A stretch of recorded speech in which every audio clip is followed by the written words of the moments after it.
لرأيته خاشعا متصدعا من خشية الله. وقال تعالى في مقام آخر: إلا تنصروه فقد نصره الله إذ أخرجه الذين كفروا ثاني اثنين إذ هما في الغار إذ يقول لصاحبه لا تحزن إن الله معنا. وقال تعالى في مقام آخر: وسيجنبها الأتقى الذي يؤتي ماله يتزكى وما لأحد عنده من نعمة تجزى إلا ابتغاء وجه ربه الأعلى ولسوف يرضى. وعن عبد الله بن عباس رضي الله تعالى عنه قال: قال النبي صلى الله عليه وسلم: أشراف أمتي حملة القرآن وأصحاب الليل. وعن أبي أمامة الباهلي رضي الله تعالى عنه قال: قال النبي صلى الله عليه وسلم: ما تقرب العباد إلى الله بمثل ما خرج منه يعني القرآن. وعن علي رضي الله تعالى عنه قال: قال النبي صلى الله عليه وسلم: رحم الله أبا بكر زوجني ابنته وحملني إلى دار الهجرة وصحبني في الغار وأعتق بلالا من مالي. وقال النبي صلى الله عليه وسلم: لو كنت متخذا خليلا لاتخذت أبا بكر ولكن اتخذت الله خليلا. أو كما قال النبي صلى الله عليه وسلم: صدق الله مولانا العلي العظيم وصدق رسوله النبي الأمي الأمين الكريم ونحن على ذلك لمن الشاهدين ومن الشاكرين والحمد لله رب العالمين.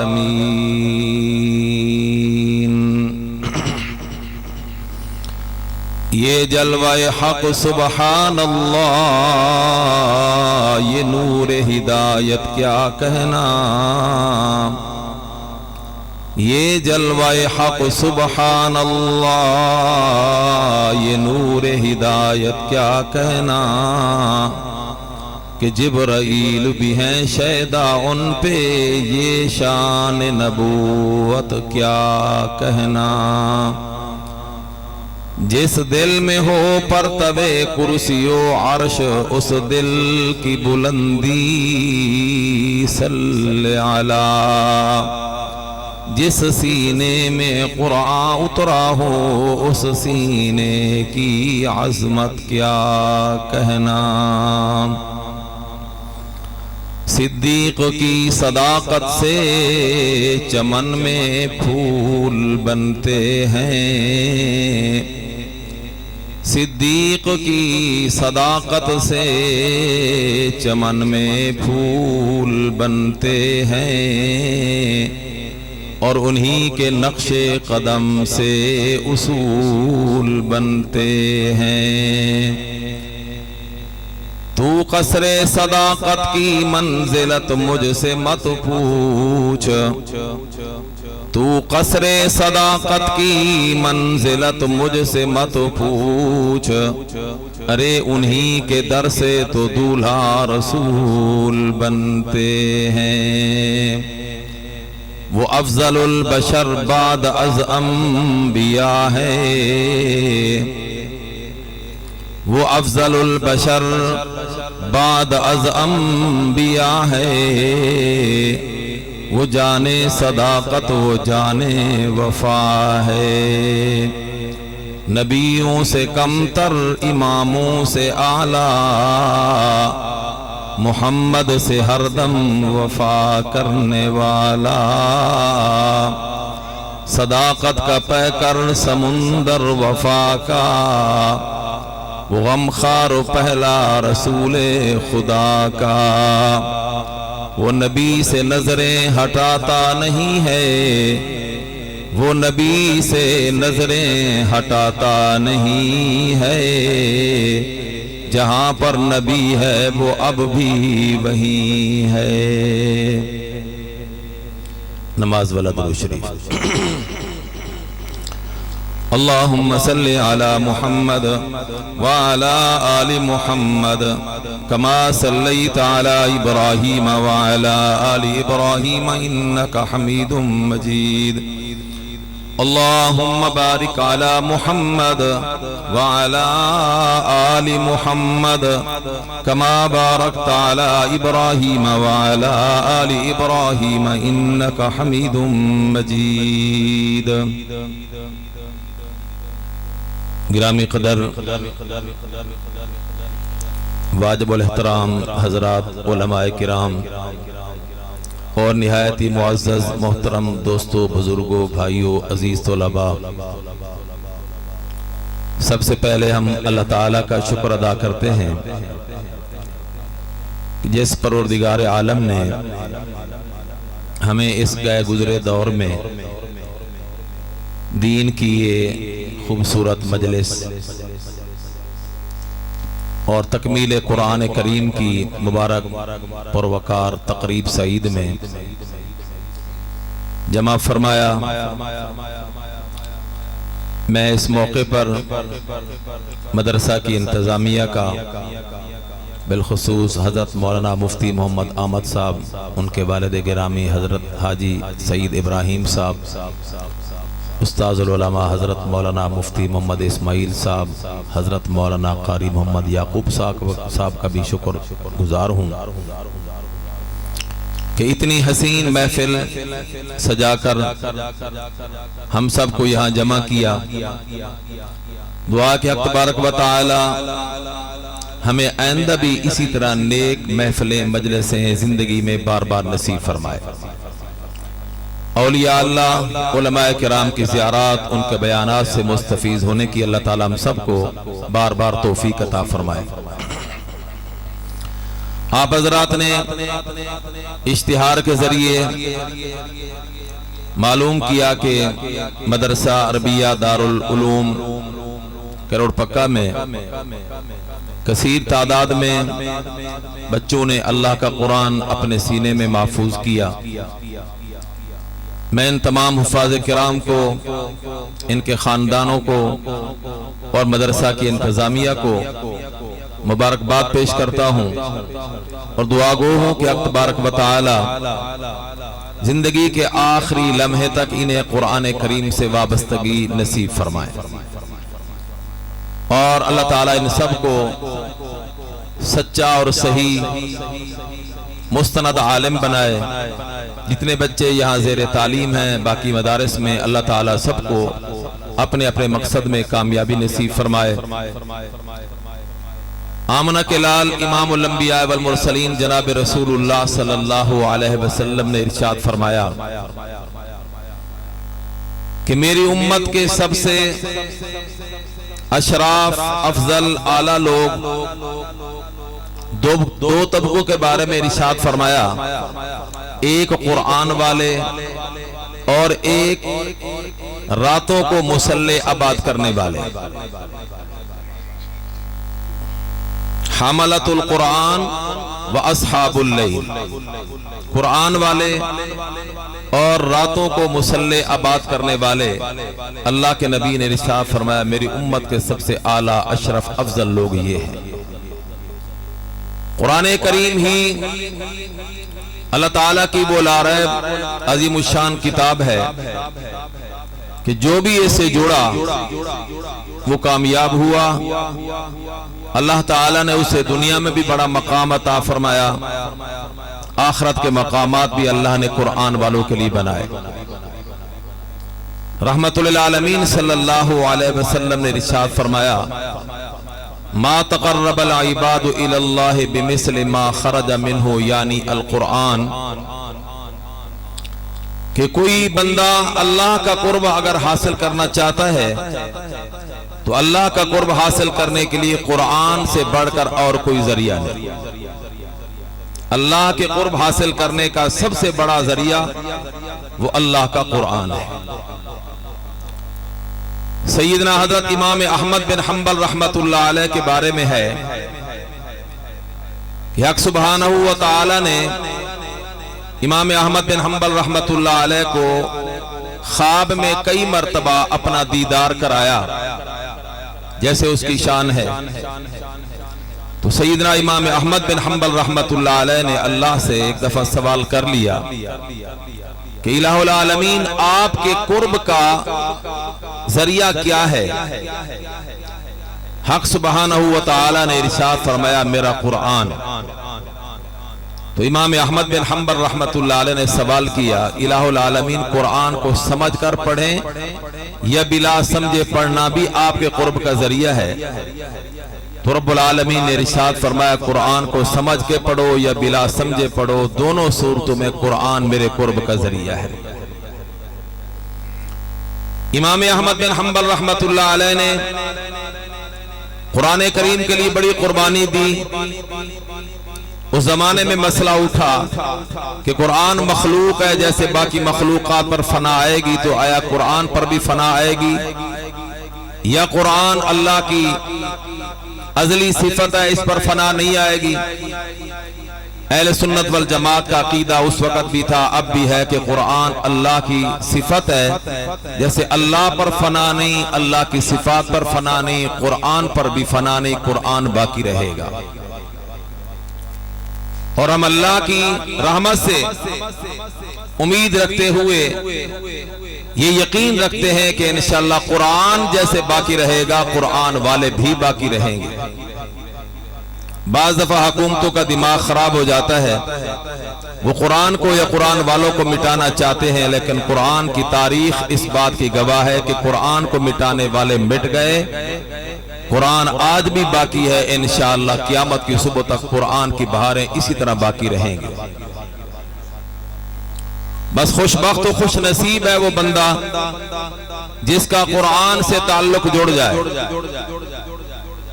ہمارا آج جتنا بھی قرآن سے تعلق ہے یہ غنیمت ہے، اللہ سے دعا ہے کہ اللہ ہمیں اور تعلق نصیب فرمائے۔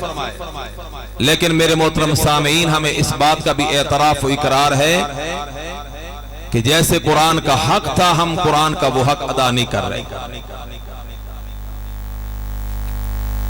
مفتی اعظم پاکستان مفتی محمد شفیع صاحب رحمت اللہ علیہ نے ایک کتاب لکھی،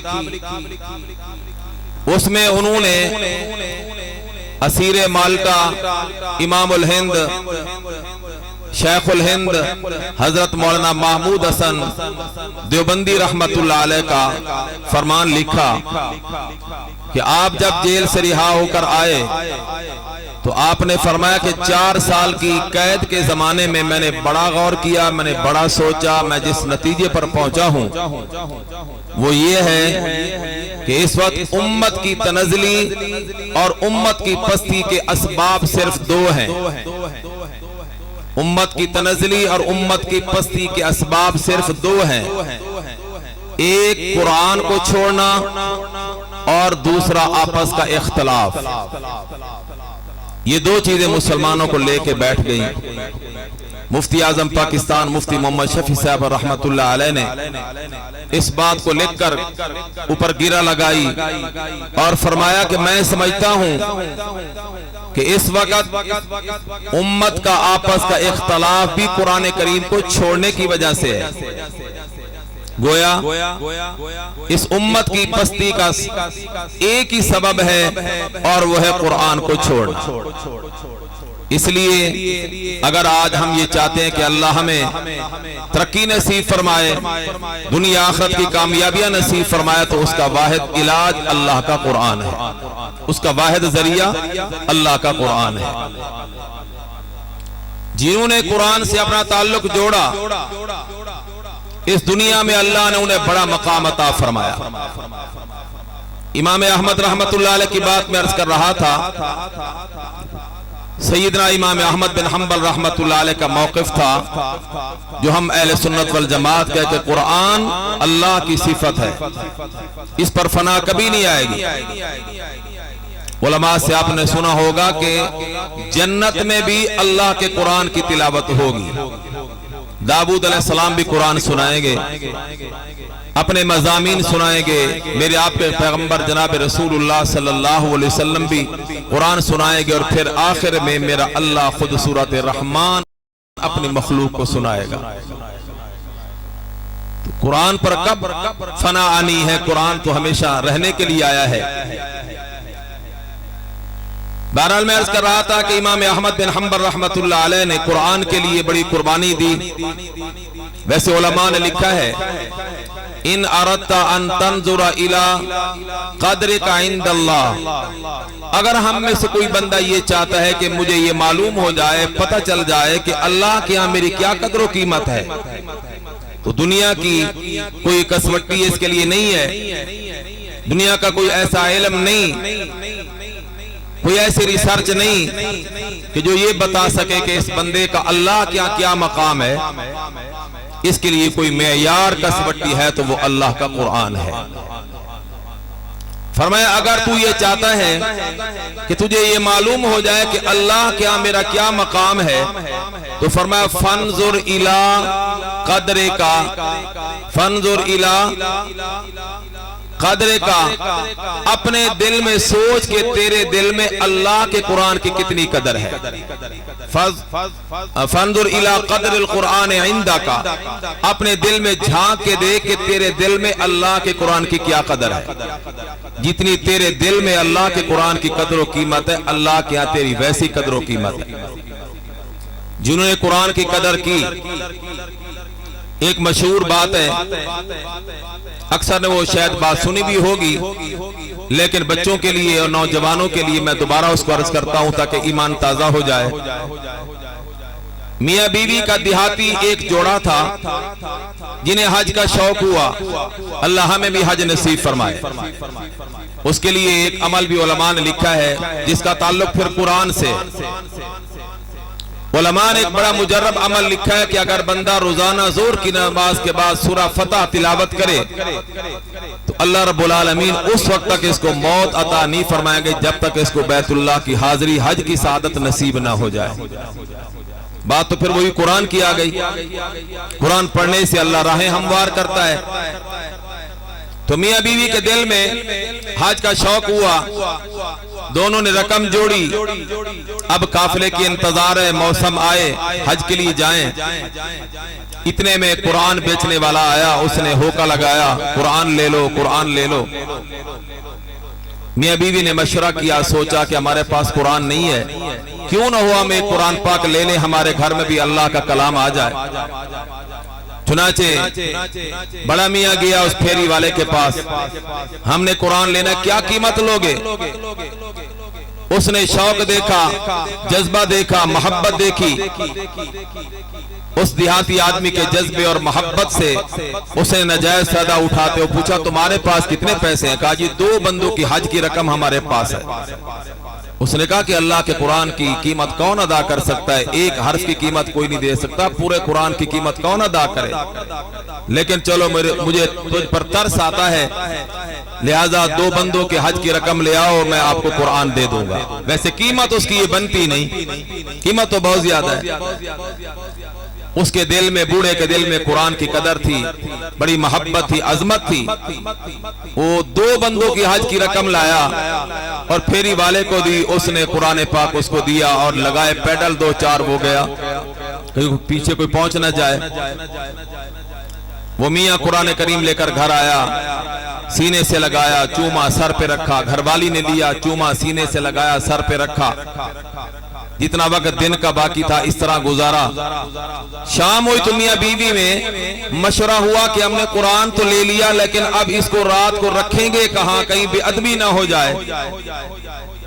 یہاں رکھ دیں، خیال ہے یہاں بے ادبی ہوگی، وہاں رکھ دیں، خیال ہے یہاں بے ادبی ہوگی۔ کرتے کرتے آپس میں طے یہ ہوا کہ صبح کسی عالم سے، مفتی سے مسئلہ پوچھیں گے، کہاں قرآن کو رکھیں بے ادبی سے بچ جائیں۔ فی الحال رات کو اس طرح کرتے ہیں کہ آدھی رات قرآن کو تو سینے سے لگا کے کھڑا ہو جا، میں آرام کر لوں، پھر میں سینے سے لگا کے کھڑی ہو جاؤں گی، آدھی رات میں گزاروں گی، آپ سو جانا۔ دونوں میاں بیوی نے قرآن کریم کا اپنے حساب سے یہ ادب کیا، احترام کیا، رات گزاری۔ رات کو دونوں بالکل ان پڑھ تھے، قرآن کریم کو پڑھنا نہیں جانتے تھے۔ آدھی رات ایک لے کے کھڑا ہوا، آدھی رات دوسری عورت لے کے کھڑی ہوئی۔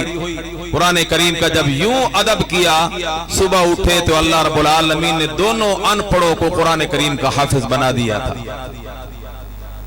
قرآن بڑی با وفا کتاب ہے، اللہ کا کلام ہے۔ جس نے قرآن کریم کے ساتھ محبت کا تعلق قائم کیا، عظمت کا تعلق قائم کیا، اللہ نے اسے دنیا میں بے یار و مددگار نہیں رہنے دیا۔ سیدنا امام احمد بن حنبل رحمت اللہ علیہ کے تذکرے میں مشکات شریف حدیث پاک کی بڑی مارکۃ الآراء کتاب ہے، اس کی شرح ہے مرقات المفاتی۔ علماء جانتے ہیں جہاں سیدنا امام احمد بن حنبل رحمت اللہ علیہ کا تذکرہ ہے تو صاحب مرقات نے امام احمد رحمہ اللہ کے حالات میں لکھا کہ وقت کے معتزلی بادشاہ نے جس کا عقیدہ تھا کہ قرآن مخلوق ہے، ختم ہو جائے گا، فنا آ جائے گی اس پر، تو وقت کے بادشاہ جو معتزلی تھا اس نے امام احمد رحمت اللہ علیہ کو جیل میں ڈالا، کوڑے مارے، بڑی تکلیفیں دیں، بڑی سزائیں دیں، لیکن امام احمد رحمہ اللہ کے مسلک میں ذرہ برابر لچک نہیں آئی۔ تو کسی بدخواہ مشیر نے بادشاہ کو مشورہ دیا کہ شاید کوڑوں کی مار تو احمد بن حنبل برداشت کر جائے، لیکن جو بے عزتی میرے ذہن میں آئی شاید وہ برداشت نہ کر سکے، وہ سزا دے اس کو۔ ناعاقبت اندیش بادشاہ نے پوچھا کیا کروں؟ اس نے کہا کہ مجمع عام جمع کیا جائے اور احمد بن حنبل کو کھڑا کر کے کوڑے مارے جائیں، اور کمر پر اس انداز سے کوڑے مارے جائیں کہ ان کے پجامے کا نالا ٹوٹ جائے، پجامہ نیچے گرے، مجمع عام میں جب ان کا سطر کھلے گا، ننگے ہوں گے، تو شاید یہ بے عزتی اپنی برداشت نہ کر سکے اور ہمارا مسلک طوعاً کرہن، خوشی نہ خوشی قبول کر ہی لیں گے کہ قرآن مخلوق ہے، اس پر فنا آ جائے گی۔ صاحب مرقات لکھتے ہیں کہ اس بادشاہ نے اس بدخواہ مشیر کے کہنے پر امام احمد رحمہ اللہ کو اسی انداز کے کوڑے مروائے، اور جب ان کے پجامے کا نالا ٹوٹا، زہر بند ٹوٹا اور پجامہ کپڑا نیچے آنے لگا، تو امام احمد رحمت اللہ علیہ نے اپنی عزت کی بھیک ان سے نہیں مانگی۔ امام احمد سمجھتے تھے کہ یہ معاملہ جس ذات کے اختیار میں ہے میں اسی سے مانگ کے ہی کامیاب ہو سکتا ہوں، اور وہ میرے اللہ کی ذات ہے، وہی علی کل شیء قدیر ہے۔ امام احمد رحمت اللہ علیہ نے ایک لمحہ اپنا ضائع کیے بغیر فوراً اللہ سے رابطہ کیا اور ایک دعا مانگی، اللہم انی اسألوکا اللہم ان کنت تعلم انی علی الحق لا تعتق لی سترا، اے اللہ میں تیرے اس نام کا تو اسے سوال کرتا ہوں جس نے تو نے اپنے عرش کو زینت دے رکھی ہے، اللہ تیرے اس نام کا تو اسے سوال، تیری اس عظمت کے نام، عظمت والے نام کا سوال، اگر میں حق پر ہوں تو مجھے ننگا نہ ہونے دے، میری عزت بچا لے۔ اللہ رب العالمین کو جب احمد بن حنبل رحمت اللہ علیہ نے اس مشکل وقت میں پکارا، ماں اتنا جلدی اپنے دکھے بیٹے کی پکار پر نہیں پہنچ سکتی جتنا جلدی میرا اللہ احمد بن حنبل کی پکار پر پہنچا، یا کپڑا نیچے کھسک رہا تھا کہ اللہ کو پکارنے کی دیر تھی، فوراً جسم کے ساتھ کپڑا ایسا لگایا کہ ہاتھ کے ساتھ کھینچنے سے بھی نیچے نہ آئے۔ اللہ رب العالمین نے احمد بن حنبل کی عزت کو یوں بچا لیا۔ امام احمد رحمت اللہ علیہ کا جنازہ جیل سے اٹھا قرآن کے لیے۔ آج ہم اپنے گھر میں بیٹھ کے روزانہ قرآن پاک نہیں پڑھ سکتے، تو پھر کیسے کہا جا سکتا ہے کہ ہم قرآن کریم کا حق ادا کر رہے ہیں؟ اس لیے ضرورت اس بات کی ہے کہ ہم اپنے بچوں کو بھی قرآن پڑھائیں اور خود بھی روزانہ قرآن کریم کی تلاوت کا اہتمام کریں، زیارت کا اہتمام کریں، اس لیے کہ میرے آپ کے پیغمبر صلی اللہ علیہ وسلم نے ارشاد فرمایا، جو بندہ 200 آیات قرآن کریم کی روزانہ دیکھ کر پڑھتا ہے، جب یہ فوت ہوگا، جہاں یہ دفن ہوگا، اس کی قبر بنے گی، تو میرے آپ کے پیغمبر صلی اللہ علیہ وسلم نے ارشاد فرمایا کہ اس بندے کی قبر کے ارد گرد 7 قبروں والے کے حق میں یہ سفارش کرتا جائے گا، میرا اللہ اس قرآن والے کی سفارش قبول کر کے ان کی قبروں کو جنت کا باغ بناتے جائیں۔ خود حافظ قرآن، خود حامل قرآن، خود قاری قرآن کی قبر کا کیا عالم ہوگا۔ میں نے عرض کیا کہ اس دنیا میں آپ جس بندے کو بھی دیکھیں گے جو اس کائنات میں آپ کو بڑا نظر آتا ہے، یا تو اس کے پیچھے اللہ کے قرآن کی تلاوت کار فرما ہوگی، یا اس کے کسی نہ کسی قریبی رشتہ دار، ماں، بہن، بیٹی، باپ، اس کے پیچھے اللہ کے قرآن کی محنت ہوگی۔ اس کائنات میں انبیاء کے بعد سب سے افضل ذات اگر کوئی شخصیت ہے تو وہ خلیفہ اول، خلیفہ بلا فصل سیدنا حضرت ابو بکر صدیق رضی اللہ تعالی عنہ کی شخصیت اور ان کی ذات ہے۔ صحابہ کرام تو سارے عظمت والے، رشد و ہدایت کے ستارے ہیں، لیکن صحابہ کرام کے امام، ان کے سلطان، ان کے پیشوا، ان کے مقتدا سیدنا ابو بکر صدیق رضی اللہ تعالی عنہ ہیں۔ اگر ہم ان کی سیرت، ان کے کردار پر، ان کی زندگی پر نظر ڈالتے ہیں تو اللہ کے قرآن سے ان کا تعلق ہمیں زیادہ نظر آتا ہے۔ ام المومنین، اسلام کی مریم، کائنات کی ملکہ، حبیب خدا سید عائشہ صدیقہ، سب کہتے ہیں رضی اللہ تعالی عنہا۔ آپ پر جب منافقین نے الزام لگایا، آپ سمجھ سکتے ہیں جن کی کوشش یہ تھی کہ نبی و صدیق میں جدائی کر دی جائے۔ یہ تو میرے اللہ کا کرم تھا، اور میرے اللہ کا کرم ہے کہ وہ نبی صدیق کو آپس میں جدا کرنا چاہتے تھے، لیکن نبی و صدیق کی دوستی ازلی تھی، اور اس ازلی کو میرے اللہ نے پھر ابدی بنا دیا۔ آج بھی جا کر دیکھیں تو امام الانبیاء صلی اللہ علیہ وسلم جہاں آرام فرما رہے ہیں، وہ حجرہ ام المومنین سیدہ عائشہ صدیقہ کا ہے، اور نبی کے سینے کے برابر جس شخصیت کا سر رکھا ہوا ہے وہ خلیفہ اول سیدنا حضرت ابو بکر صدیق رضی اللہ تعالیٰ عنہ کی ذات ہے، جس کو رب العالمین نے آمنہ کے لال کے قدموں میں ابدی بسیرہ نصیب فرما دیا۔ منافقین کی یہ کوشش تھی کہ نبی و صدیق میں جدائی کر دی جائے۔ مشکل ترین حالات میں ایک باپ کے اوپر کیا دل پر گزرے گی جس کی بیٹی نبی کے گھر میں ہو، اور منافقین کے الزام تراشیوں کے نتیجے میں خطرہ ہو کہ کہیں جدائی نہ ہو جائے۔ ان مشکل حالات میں بھی جب سید عائشہ رضی اللہ تعالی عنہا نبی علیہ السلام سے اجازت لے کر اپنے والدین کے گھر آئیں، اپنی اماں سیدہ ام رومان سے پوچھا ابا جان کہاں ہیں؟ تو آپ کی والدہ محترمہ نے فرمایا اوپر کی منزل مکان کے اوپر والے حصے میں بیٹھے ہیں۔ سید عائشہ رضی اللہ عنہ فرماتی ہیں جب میں وہاں گئی تو میں نے دیکھا کہ امام الانبیاء صلی اللہ علیہ وسلم کے سیار ابو بکر صدیق رضی اللہ تعالی عنہ میں نے دیکھا کہ اللہ کا قرآن پڑھ رہے اور آنکھوں سے آنسوں کی برسات جاری ہے۔ مشکل وقت میں بھی سیدنا صدیق اکبر رضی اللہ تعالی عنہ نے قرآن کی تلاوت کی۔ یہ مہینہ چونکہ سیدنا صدیق اکبر رضی اللہ تعالی عنہ کی وفات کا ہے، اس مہینے کی 22 تاریخ کو آپ کی وفات ہوئی۔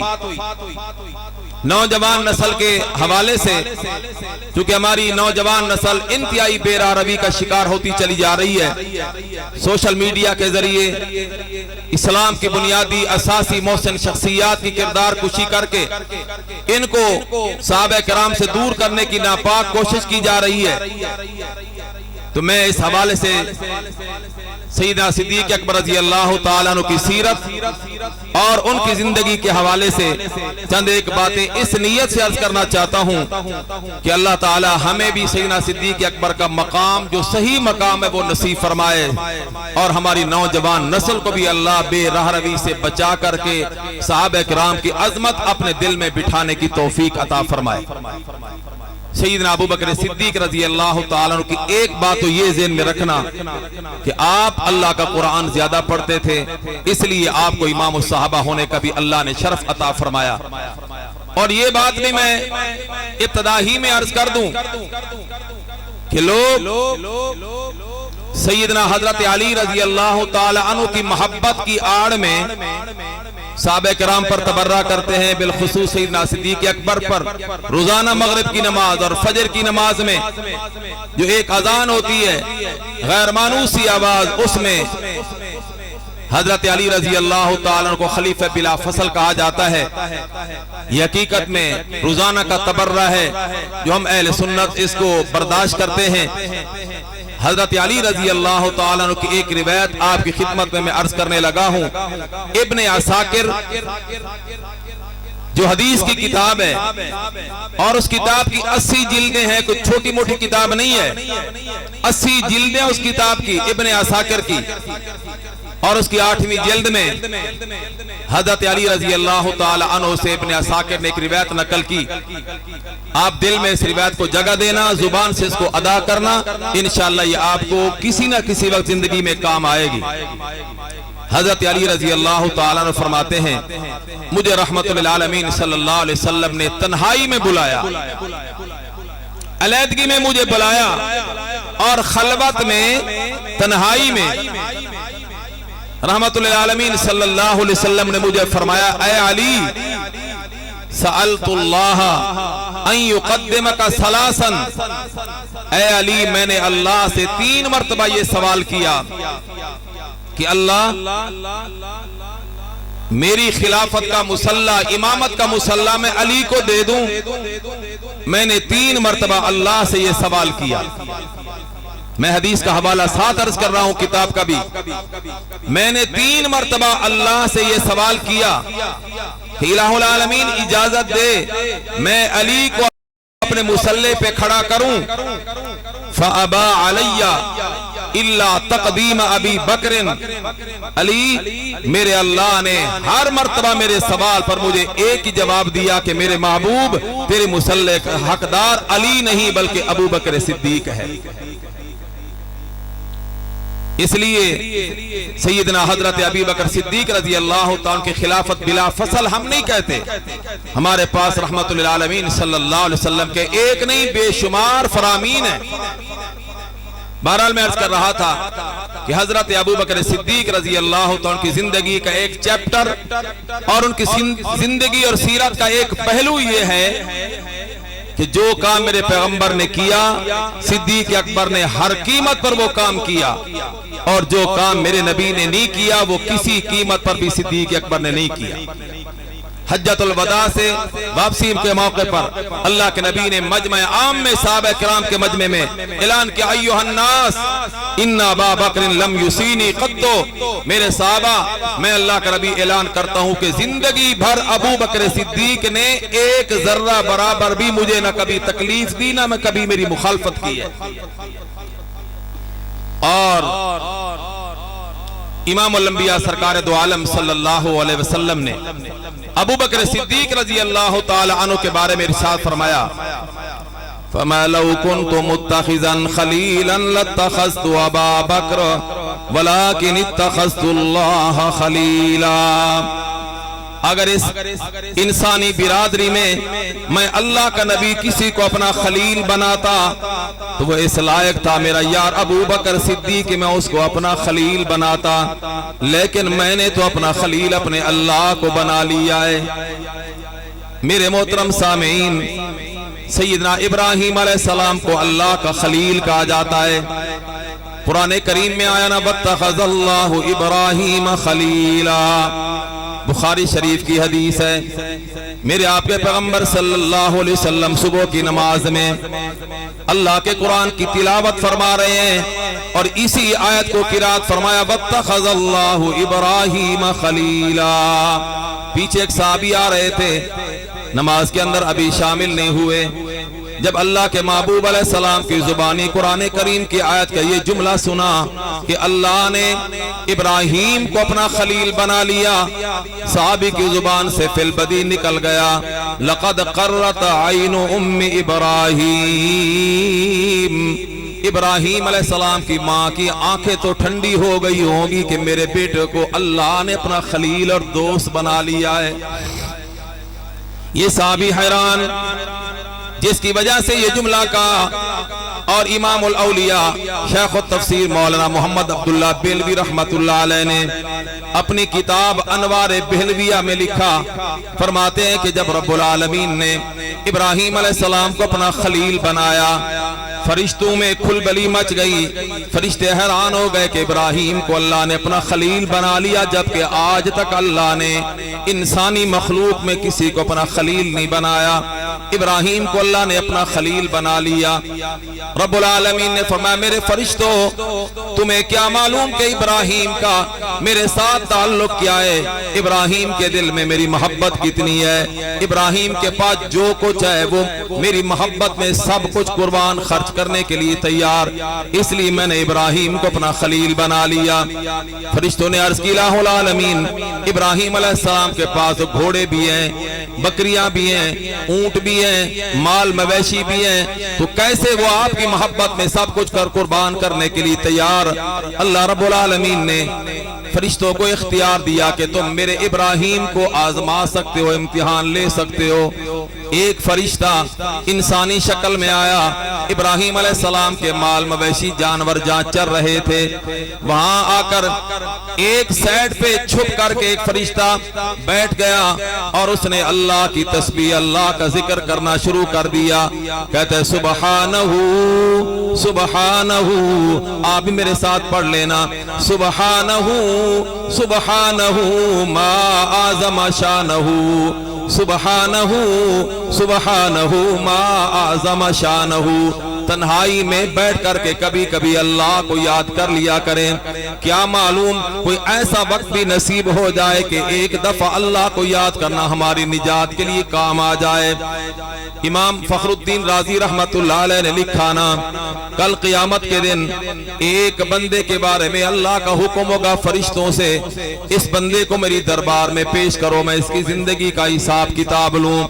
فرشتے اس بندے کو لینے کے لیے جب جائیں گے، وہ بندہ کہے گا کہ بس میں جس چیز کا حقدار ہوں مجھے لے چلو، اللہ کی دربار میں مجھے پیش نہ کرو۔ فرشتے کہیں گے نانا ہمیں تو حکم ہے اللہ کی دربار میں پیش کرنے کا، چل تجھے اللہ کی دربار میں پیش کریں۔ جب لے کر آئیں گے اللہ رب العالمین فرمائیں گے اچھا فرشتوں تم ایک اس بندے کو لے کر آئے جس کی میرے پاس ایک نیکی ایسی ہے، اگر وہ ایک نہ ہوتی یہ جہنم میں جاتا، وہ ایک نیکی میرے پاس ہے، اس کو جنت کا داخلہ دے دو۔ وہ بندہ خوش ہو کر اللہ کی دربار میں عرض کرے گا رب رب العالمین اگر مناسب ہو تو مجھے بتا دے میری وہ کون سی نیکی آج میرے کام آ گئی. اللہ رب العالمین فرمائیں گے اما تذکر لیلتن، میرے بندے تجھے وہ فلاں رات یاد نہیں، فلاں رات تو سویا ہوا تھا اور آدھی رات کے بعد جب تیری آنکھ کھلی تو نے کروٹ بدلی، کروٹ بدلتے تیری زبان سے نکل گیا اللہ. کہہ لو سارے اللہ اللہ. بس تو نے جس اخلاص کے ساتھ مجھے اس وقت یاد کیا، تیرا ایک دفعہ کا وہ اللہ کہے کہ مجھے یاد کرنا پسند آیا، میں نے اسی وقت تیری نجات کا فیصلہ کر دیا ہے. تو وہ فرشتہ انسانی شکل میں بیٹھ کے کہہ رہا ہے سبحانہ سبحانہ ما اعظم شانہ، سبحانہ سبحانہ ما اعظم شانہ. ابراہیم علیہ السلام کے کان میں اللہ کی تسبیح کی آواز، عظمت کی آواز پہنچی. اپنے خادموں سے فرمایا دیکھو کون ہے جو جنگل میں تنہائی میں بیٹھ کر میرے اللہ کی تسبیح اس سوز کے ساتھ کر رہا ہے. خادموں نے دیکھا ایک بندہ تنہائی میں بیٹھ کے مستانہ وار کہہ رہا ہے سبحانہ سبحانہ ما اعظم شانہ. ابراہیم علیہ السلام نے طلب کیا، آیا، فرمایا میاں بڑا مزہ آیا تیری زبان سے اللہ کی تسبیح سن کر، میرا جی چاہتا ہے کہ ایک مرتبہ پھر مجھے اللہ کی تسبیح اللہ کا ذکر سنا دے. اس فرشتے نے جو انسانی شکل میں تھا کہنے لگا اللہ کے خلیل ابراہیم پہلے تو میں اپنی مرضی سے اللہ کی تسبیح کر رہا تھا، اب آپ کہتے ہیں میں آپ کو سناتا ہوں لیکن کچھ دیجئے پہلے پھر میں سناؤں گا. تو میں مانگ کیا مانگتا ہے؟ اس نے کہا جی آپ کیا دیں گے؟ اللہ کے خلیل نے فرمایا جو تو مانگے. اس نے کہا جی یہ سارے گھوڑے میرے حوالے کر دیں، میری ملکیت کر دیں تو میں اللہ کی تسبیح و ذکر سنا دیتا ہوں. فرمایا یہ سارے گھوڑے تیری ملکیت ہو گئے لیکن میرے اللہ کی تسبیح و میرے اللہ کا ذکر مجھے سنا. گھوڑے سارے تیری ملکیت. اس نے کہنا شروع کر دیا سبحانہ سبحانہ ما اعظم شانہ. کچھ دیر پڑھنے کے بعد پھر خاموش ہو گیا. اللہ کے خلیل نے فرمایا میاں بڑا مزہ آیا، ایمان تازہ ہو گیا اللہ کا ذکر سن کر، لیکن ابھی تک میرا جی بھرا نہیں، جی چاہتا ہے پھر اور سنا دے. اس نے کہا جی پھر کیا دیں گے؟ فرمایا جو تو مانگے. کہا جی یہ بکریاں ساری میرے حوالے کر دیں. فرمایا ساری بکریاں تیری ملکیت پر مجھے میرے اللہ کی تسبیح و ذکر سنا دے. اس نے پھر شروع کر دیا سبحانہ سبحانہ سبحانہ ما اعظم شانہ. کچھ دیر اس نے پھر اللہ کی تسبیح سنائی، پھر خاموش ہو گیا. اللہ کے خلیل نے فرمایا ابھی تک میرا جی نہیں بھرا، جی چاہتا ہے مجھے کچھ اور بھی سنا، اب کیا دیں گے؟ فرمایا یہ گھوڑے یہ اونٹ سارے میرے حوالے کر دیں. اونٹ سارے اس کو دے دیے. پھر کچھ دیر اللہ کی تعریف و تسبیح سنائی، پھر خاموش ہو گیا. فرمایا ابھی اور سنا. اس نے کہا جی اب تو آپ کے پاس کچھ رہا ہی نہیں، یہ گھوڑے تھے تو سارے میرے اور بکریاں تھی تو ساری میری، اونٹ تھے تو سارے میرے ہو گئے، اب آپ کے پاس کچھ رہا ہی نہیں، آپ کیا دیں گے؟ فرمایا میاں ان جانوروں کو چرانے کے لیے تجھے آخر خادم نوکر تو چاہیے. اس نے کہا جی بالکل چاہیے. فرمایا تو میرے اللہ کی تسبیح سنا، میں نوکر بن کے تیرے جانور چرایا کروں گا. یہ اللہ کا خلیل ہے. خلیل اس کو کہتے ہیں. نبی علیہ السلام نے فرمایا اگر اس کائنات میں اپنا کسی کو خلیل بناتا تو ابو بکر صدیق کو بناتا، لیکن میں نے تو اپنا خلیل اپنے اللہ کو بنا لیا ہے. سیدنا صدیق اکبر رضی اللہ تعالی عنہ کو نبی علیہ السلام نے ایک دعا دی اور 4 اعزاز نبی علیہ السلام نے صدیق اکبر کے بیان کیے. فرمایا رحم اللہ ابا بکر زوجنی ابنتہ، اللہ ابو بکر پر رحم فرمائے اس لیے کہ ابو بکر نے اپنی بیٹی میرے نکاح میں دے دی. سیدہ عائشہ صدیقہ اپنی بیٹی میرے نکاح میں دے دی. نمبر 2 فرمایا آتق بلالا من مالی، ابو بکر نے اپنے مال سے بلال کو خرید کر کے آزاد کر دیا. وصحبنی فی الغار، اور ابو بکر غار میں بھی میرا ساتھ رہا، میرے ساتھ رہا۔ اور نمبر 4 فرمایا رحم اللہ ابا بکر زوجنی ابناتا وحملنی الی دار الہجرہ، ابو بکر مجھے اپنے کندھوں پر لے کر کے ہجرت کے سفر میں میرا ساتھی رہا، اس لیے میں اللہ سے دعا کرتا ہوں کہ میرا اللہ ابو بکر پر رحم فرمائے۔ میں بڑا حیران ہوتا ہوں، قرآن کریم کو دیکھتا ہوں، ایک جگہ رب العالمین اپنے حبیب کو فرماتے ہیں میرا حبیب وَلَسَوْفَ يُعْطِيكَ رَبُّكَ فَتَرْضَى، تیرا رب تجھ کو اتنا دے گا، میرا حبیب اتنا دے گا تیرا رب تجھ کو کہ تو راضی ہو جائے گا۔ صحابہ کرام نے عرض کیا رسول اللہ وہ کون سی چیز ابھی باقی ہے؟ آپ کو اللہ دیں گے تو آپ راضی ہوں گے، اللہ نے تو آپ کو بہت کچھ دے دیا، پھر وہ کون سی کمی ہے کہ وہ اللہ آپ کو دیں گے تو پھر راضی ہوں گے؟ نبی علیہ السلام نے ارشاد فرمایا واللہ ما ارضا واللہ ما ارضا ولو کان واحد من امتی فی النار، اللہ کی قسم میں اس وقت تک راضی نہیں ہوں گا جب تک کہ میرا آخری امت جہنم سے نکلوا کے اس کو جنت میں داخل نہیں کرا لوں گا، اس وقت میں راضی ہوں گا۔ میں جب قرآن کریم کو دیکھتا ہوں کہ رب العالمین نے اپنے حبیب سے یہ فرمایا کہ میرا حبیب میں آپ کو اتنا دوں گا کہ آپ راضی ہو جائیں گے، لیکن اس سے پچھلی آیت میں ہم جب دیکھتے ہیں تو اللہ رب العالمین اپنے محبوب کے یار ابو بکر صدیق رضی اللہ تعالی عنہ کو بھی یہی فرماتے ہیں کہ وَلَسَوْفَ يَرْضَى، ابو بکر نے اپنا مال خرچ کر کے آمنہ کے لال کے صحابہ کو جو غلام تھے آزاد کرایا اللہ کی رضا کے لیے۔ اللہ فرما رہے ہیں کہ ابو بکر کو بھی اللہ اتنا دے گا کہ ابو بکر بھی اپنے اللہ سے راضی ہو جائے گا۔ میرے محترم سامعین، جو بات میرے اللہ نے اپنے حبیب کے بارے میں فرمائی وہی بات رب العالمین نے آمنہ کے لال کے پہلے یار سیدنا ابو بکر صدیق رضی اللہ تعالیٰ عنہ کے بارے میں فرمائی۔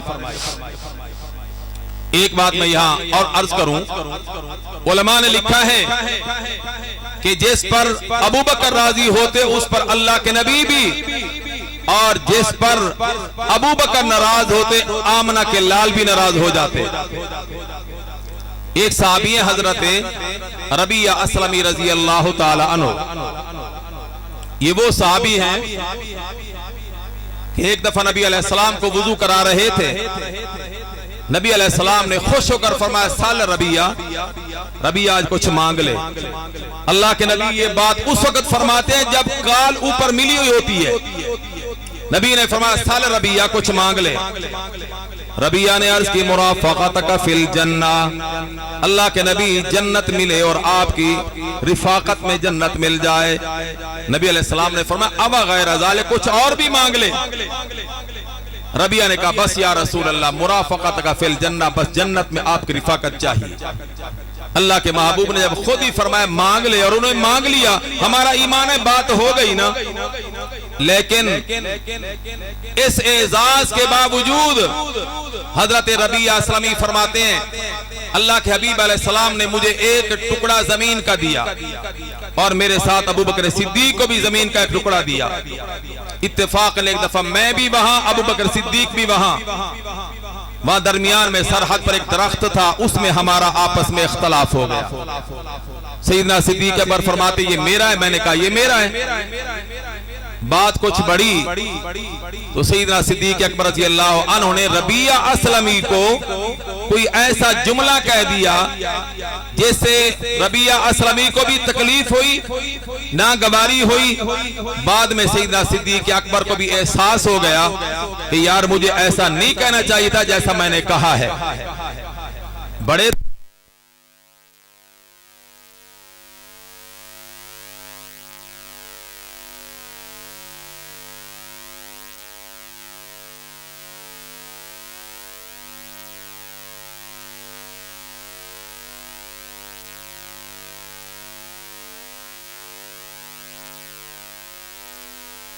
صدیق اکبر کے دل پر اس کا اثر ہوا، حالانکہ نہ نبی پاک کے آنے کا وقت نہ ملاقات کا وقت ابو بکر صدیق بھی فوراً آ گئے۔